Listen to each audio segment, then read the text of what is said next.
Amar Zoni hadiri sidang tatap muka. Ada yang janggal sejak awal. Jakarta Pusat menjadi sorotan saat aktor Amar Zoni akhirnya tampil langsung di persidangan kasus dugaan peredaran narkoba. Kamis, 18 Desember 2025, menjadi sidang tatap muka pertama Amar setelah sekian lama ditahan dalam blok khusus. Dari balik ruang sidang, sorotan kamera menangkap gestur serius sang aktor yang seolah memikul beban berat. Dalam kesaksian awal, Amar secara tegas menyatakan bahwa beberapa keterangan saksi dinilai merugikan dan tidak berdasar bukti yang valid. Ia menyayangkan pernyataan-pernyataan sepihak yang muncul seolah tanpa dukungan faktual yang kuat.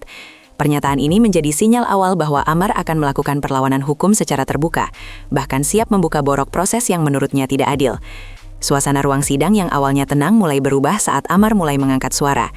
Ia berbicara bukan hanya sebagai terdakwa, tapi sebagai orang yang ingin mengungkap kejanggalan yang dialaminya sejak awal proses hukum berlangsung. Amar Zoni tantang jaksa, "Kalau saya dapat uang, mana buktinya?"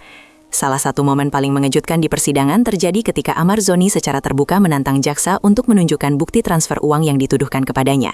Menurut Amar, tudingan bahwa ia menerima uang dalam jumlah besar untuk terlibat dalam bisnis gelap tidak hanya mencemarkan nama baik, tapi juga membangun narasi palsu yang bisa menjatuhkan dirinya di mata publik. "Kalau memang saya menerima uang seperti yang dituduhkan, buktikan. Pasti ada transaksinya kan?" ucap Amar lantang. Pernyataan ini langsung memecah ketegangan ruang sidang. Ia menegaskan tak mungkin uang sebesar itu berpindah tangan tanpa jejak digital atau perbankan. Tantangan ini bukan sekedar reaksi emosional, tapi strategi hukum untuk menggeser beban pembuktian ke pihak jaksa. Ia ingin menunjukkan bahwa tanpa bukti valid, semua tuduhan hanyalah asumsi yang menyesatkan.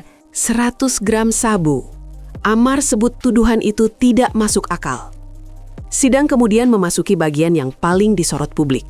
Soal tuduhan bahwa Amar Zoni terlibat dalam kepemilikan sabu-sabu seberat 100 gram. Angka yang mengejutkan, mengingat selama ini Amar hanya dikaitkan dengan kasus pemakaian pribadi. Kalau dikatakan ada 100 gram, ya silahkan dibuktikan. Apa benar saya menerima atau menguasai barang itu? Ujar Amar. Ia bahkan terlihat menggeleng berkali-kali saat angka itu disebutkan oleh jaksa. Amar merasa tuduhan itu terlalu mengada-ada dan terkesan dipaksakan. Ia menyebut dirinya tidak pernah memegang atau menyentuh barang sebanyak itu. Pertanyaannya kini, dari mana asal barang bukti tersebut? Dan siapa sebenarnya yang memiliki akses langsung terhadapnya? Amar seolah ingin menunjukkan bahwa dirinya dijadikan kambing hitam dalam jaringan yang lebih besar, dan tuduhan itu hanya memperkeruh proses hukum yang sebenarnya masih penuh misteri. Video pengakuan Amar dipermasalahkan. "Saya dipukuli dan disemprot gas." Ketegangan makin meningkat saat jaksa memutar video penangkapan Amar Zoni sebagai alat bukti. Namun reaksi dari pihak Amar langsung mengguncang opini. Ia mengklaim bahwa seluruh isi video tersebut diambil dalam kondisi tertekan. Dalam kesaksiannya, Amar menyebut bahwa dirinya mengalami kekerasan fisik, termasuk pemukulan dan penyemprotan gas air mata sebelum rekaman dilakukan. "Itu semua saya katakan di bawah tekanan," ungkapnya tegas. Pernyataan ini menggiring pertanyaan besar. Apakah pengakuan yang direkam dalam kondisi tidak sadar atau di bawah intimidasi masih bisa digunakan sebagai bukti sah? Amar menggambarkan situasi saat penangkapan sebagai momen penuh kekacauan, yang menurutnya sengaja dikondisikan agar ia terlihat bersalah. Pernyataan ini membuka dimensi baru, bukan hanya soal narkoba, tapi juga dugaan pelanggaran prosedur penegakan hukum yang bisa menyerat lebih banyak pihak. Amar desak pengadilan tampilkan CCTV lokasi penangkapan. Amar Zoni tidak berhenti sampai di situ. Ia secara langsung meminta kepada majelis hakim untuk menghadirkan bukti CCTV dari lokasi kejadian. Baginya, rekaman kamera pengawas jauh lebih objektif dibanding video pengakuan yang menurutnya diambil dalam kondisi tak wajar. "Kami minta bukti CCTV dibuka. Itu penting buat keadilan," kata Amar sambil menatap ke arah tim kuasa hukum. Ia bahkan meminta pihak keluarga untuk membantu mengakses bukti tersebut. Amar berharap rekaman CCTV bisa mengungkap apa yang sebenarnya terjadi saat penangkapan, termasuk potensi adanya tindakan kekerasan dari aparat. Permintaan ini disambut perhatian publik karena menunjukkan usaha Amar untuk membuka semua fakta di balik layar. Jika benar ada pelanggaran, maka bukti video bisa menjadi alat pembalik arah kasus. Tapi jika tidak ada, maka permintaan ini bisa jadi bumerang, sebuah langkah berani dari terdakwa yang merasa dijebak. Air mata dan harapan, Amar Zoni ingin pulang. Satu momen emosional muncul saat Amar Zoni menatap ke arah keluarga yang hadir di ruang sidang. Dengan suara bergetar, ia mengucapkan permohonan yang membuat suasana menjadi hening sejenak. "Aku harus pulang, aku ingin pulang," kata Amar dengan nada penuh kerinduan. Kalimat itu bukan sekedar permintaan, tapi jeritan batin dari seseorang yang merasa dikurung dalam ketidakadilan. Ia meminta ibunya dan keluarga terdekat untuk terus mendukung perjuangannya di pengadilan. Pernyataan itu sekaligus mengungkap kondisi psikologis Amar yang tengah menghadapi tekanan hebat, baik dari tuduhan yang menimpanya maupun dari keterasingan yang ia rasakan selama di tahanan. Dalam sorot mata Amar, terlihat kombinasi antara kelelahan, kepasrahan, dan harapan. Ia sadar bahwa publik bisa saja menilainya dari satu sisi, tapi ia tetap berharap ada celah keadilan yang bisa membuktikan kebenaran versinya.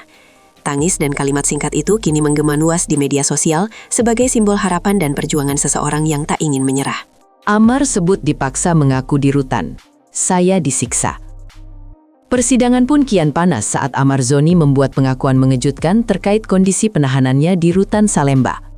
Ia menyebut bahwa dirinya mengalami tindakan kekerasan saat berada dalam tahanan. Menurut pengakuannya, ia dipaksa mengaku sebagai pelaku peredaran sabu-sabu seberat 100 gram melalui cara-cara yang tidak manusiawi. Amar menggambarkan bagaimana ia dipukuli dan ditekan secara mental agar menerima tuduhan tersebut. Pengakuan ini bukan hanya memperluas lingkup kasus, tapi juga memunculkan kecurigaan publik terhadap prosedur yang dijalankan di balik tembok tahanan. Jika benar terjadi, maka kasus Amar tidak lagi semata-mata soal narkoba, tetapi sudah menyentuh ranah pelanggaran hak asasi manusia. Kuasa hukum Amar langsung menindaklanjuti pernyataan tersebut dengan rencana untuk memanggil saksi tambahan dan membuka jalur pelaporan ke lembaga pengawasan. Pertanyaannya kini, apakah pengakuan Amar bisa dibuktikan secara hukum, atau justru akan dianggap sebagai upaya pengalihan isu? Sorotan terhadap aparat, ada apa di balik prosedur penangkapan?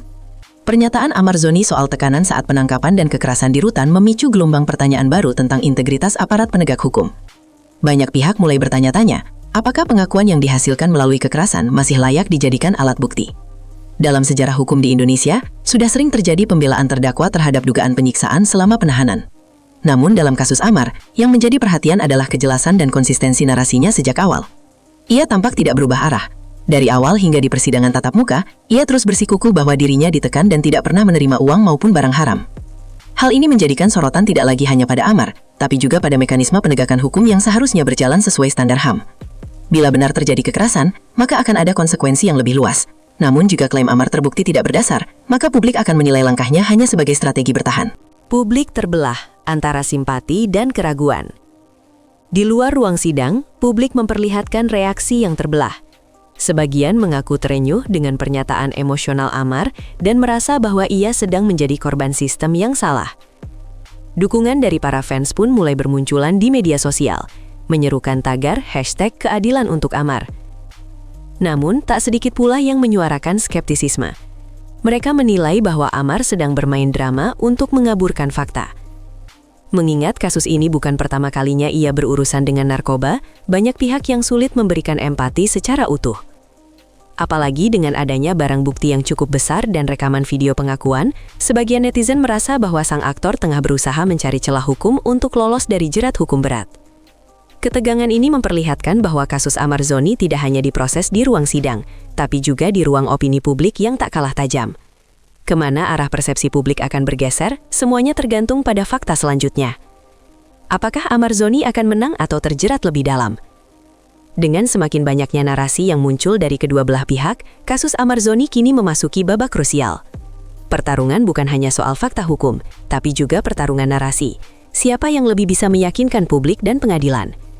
Amar terus bersikeras bahwa dirinya tidak bersalah, bahwa tuduhan terhadapnya mengandung banyak kejanggalan. Ia minta bukti transfer, bukti CCTV, dan bahkan menggugat proses penangkapan yang disebut tidak manusiawi.